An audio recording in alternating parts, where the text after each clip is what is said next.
We begin with this. A ceasefire is now in effect in Gaza. This after the Israeli government approved a framework for phase 1 of the U.S.-backed peace plan this morning. The move officially pumps the brakes on the 2-year-long war in the region. One of the agreements of that deal is for Israel to start pulling back troops on the ground. They confirmed that operation in the social media video that shows soldiers retreating to the western parts of the Strip.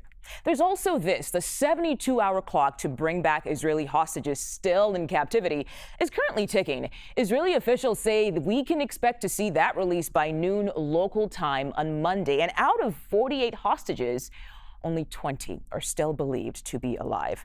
Let's go live right now to Tel Aviv and CBS News reporter Haley Ott. Haley, good to see you again today. The ceasefire we know is now in effect, but does it appear to be holding so far? Good to see you. Yeah, I just want to tell you what's going on around me here in Hostage Square. Everyone in the square has gathered together, and together with the hostage families, they're about to celebrate Shabbat, the Sabbath, which is happens on sundown on Fridays. And then the hostage families are going to join together privately and have a meal to mark Shabbat together. And that's especially poignant because they've been doing this throughout this war, but this Friday might be the last Friday before the rest of the hostages are freed.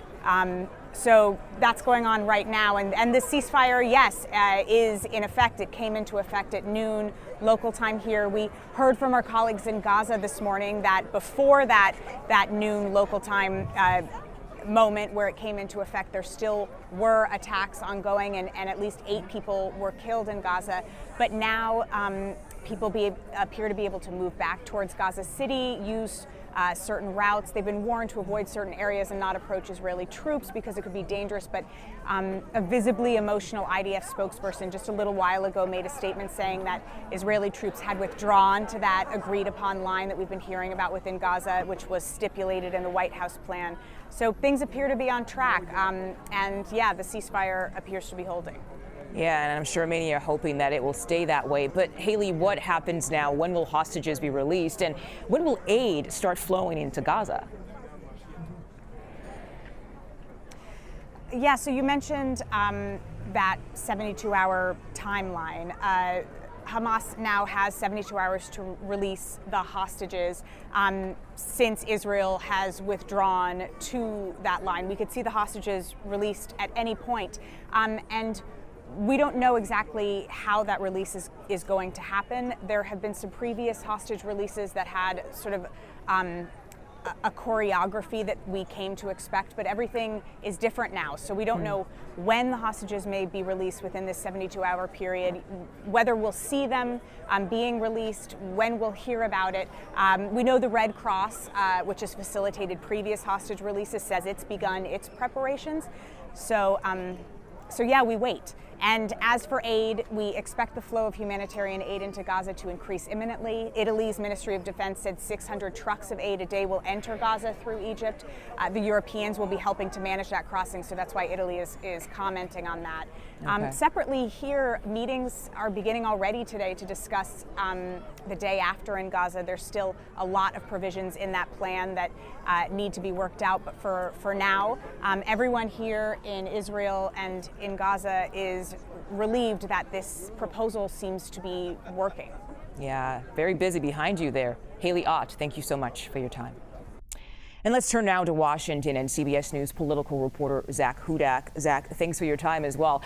The president is headed to the region on Sunday, so can you walk us through that and also his involvement in securing this deal? Mugo, it is going to be a quick trip. He is not even overnighting, despite the long flights there and back.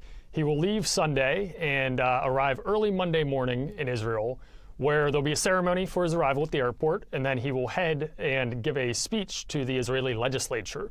He then heads over to Egypt, where this deal actually came to fruition, and then heads straight back without stopping.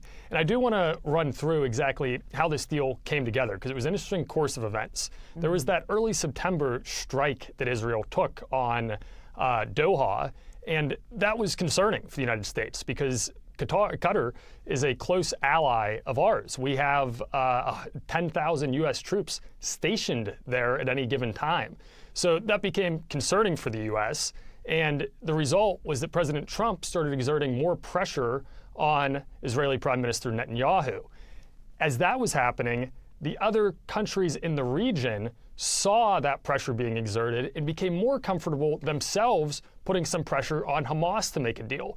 So this was kind of a two-sided thing going on, where that one event led to more pressure on Israel, which led to more pressure on Hamas. And here we are now, just a few days after the anniversary of the hostages being taken, and a deal has been announced. And so far, it looks like it is on track to go through.